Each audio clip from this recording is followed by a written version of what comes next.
Today, we're talking about the creative ego. Yes. Welcome to Psyche's Thoughts. My name isn't Psyche, it is Elizabeth. And you are here, I'm here, we are here because I've decided every day that I'm going to get on here and share a random thought with you all. Sorry. Yeah, I think lately, we've been having a lot of fun, a lot of fun, a lot of commentary on, pop, well, not necessarily pop culture, but just things I enjoy and, just having fun with it. But I think this topic today, I kind of want to bring it back home. You know, I mean, actually, no, I mean, whatever, right? So, what do I mean about what? What am I talking about when I say the creative ego? Um, well, I think it's no secret that like a lot of people that there's a certain stigma around people that call themselves creatives and just like people in, I guess, the creative fields in general, right? And the stigma is usually that these people are like, sorry, I keep getting, anyway, but the stigma is usually that these people are like, very egotistical. They're very like, they act a certain way, and that certain way is that it's almost as if they're kind of like better than other people because they are a creative person, and that creation could be anything. It could be acting, it could be um fashion. And usually you see it with fashion people, or it could be photography, it could be writing. But I don't see it much in writers, right? Well, yeah, no, you do see it in writers sometimes, but no matter what the creative field is, a lot of creatives have this stigma of just being very egotistical. And I think it's very true. Like a lot of creatives are very egotistical, but I don't understand why. Because to me, in my personal opinion, I think that creativity and creation is like the most natural thing to a human. I think that even if a person does not like consider themselves a creative person, creation comes naturally to you. Even if like you are creating like a math formula, or like you're creating a math problem, from like science to math formulas, even like the simple process of like making breakfast for yourself, or putting together like a simple outfit, that's creation in and of itself. Again, like creation is natural to humanity. um we were born kind of like we were born, or born, we were made to create, I think. So I don't understand why certain people, because they create certain things that like people can like that I don't know, like people that exist in the more liberal, I guess, sense of creativity, really feel like they're doing something, and that they like people cannot understand or grasp them, right? It's very strange to me, very very strange to me. And I think that when you are a creative, you kind of exist on this spectrum of polarities, right? So it's either you're like extremely confident in yourself, your work, um, and your identity as a creator, or you are extremely insecure. Why I say insecure like that? You're extremely insecure.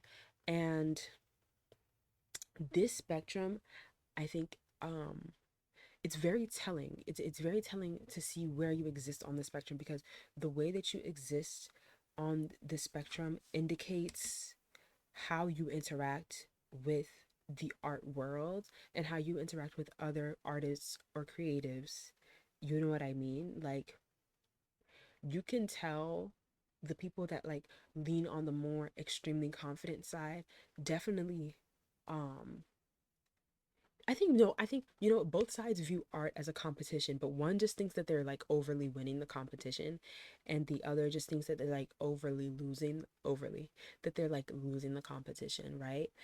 But art is not a competition. Creation is not a competition, because creation is natural. Everybody is a creator. So just because you take a good picture does not make you special. Just just because you write a good poem doesn't make you special. Everyone is a creator. It's natural. I mean, some people are naturally talented at creating certain things more than others, but it doesn't make you special.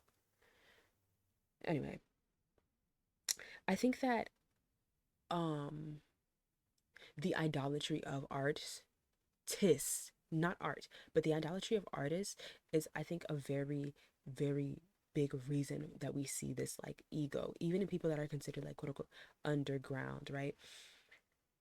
I think the less that we idolize artists, the more we end up preserving the integrity of the art form itself. It's like, in for example, with music, because the idea of an artist, sometimes the idea of the artist gets way bigger than the art. And so because of that, right, because we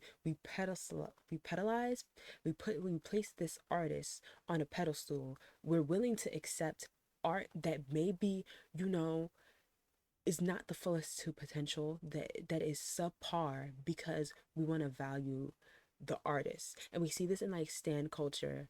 You see it especially in places where the art form itself is like extremely manufactured. So with K-pop, I think K-pop is just a good example because the K-pop industry is so like manufactured. But you see this with K-pop artists. People do not care what their group releases. They genuinely don't care. I mean, like, they kind of do to a degree, but like at the end of the day, these companies know that it doesn't matter what the group releases, right? If they're big enough, if they have enough support, if people support the idea of the artist, or the artists plural enough, they are willing to tolerate and cope bad music. Look at Cat's Eye. And people really acting like gnarly is good. That's not shade to Cat's Eye. I mean, I don't know, whatever. But yeah, I think that um if you are a creative in the way of like being a writer or actor, or I don't know, any other way, like that initially comes to mind with being creative, check your ego. Are you extremely insecure, or are you extremely confident? If you're extremely insecure, I guess I didn't really even touch on that. I think that when you have the mindset, again, that art is natural, creation is natural.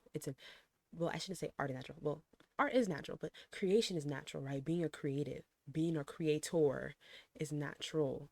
Then you don't really place much of your worth on like how quote unquote good or bad your art is. Obviously, it's a good thing that you want to make good art, right? And like, that's not what I'm trying to say, like, oh, you should be okay like with making bad art, but like constantly putting your work or under a microscope, or a lens, and like just judging yourself in that way doesn't necessarily make you, it won't make you a better artist. It just limits your creativity, I think. What do you think? Let me know. That's all I had to say today. If you want to see more of me, you can see me in this corner here. Yeah, there we go. There in that corner there. I'm also a writer. I'm a writer, yeah. So you can go to my blog page, psychestats.com. You can follow me on TikTok. You can follow me on Instagram. Other places too, I think. I don't know, whatever. Just look in the bio. It's always in the bio. You can subscribe. You can have a good night if you're watching this at night. And if you're watching this any other time, have a good time. And I will see you tomorrow. I will. Bye bye.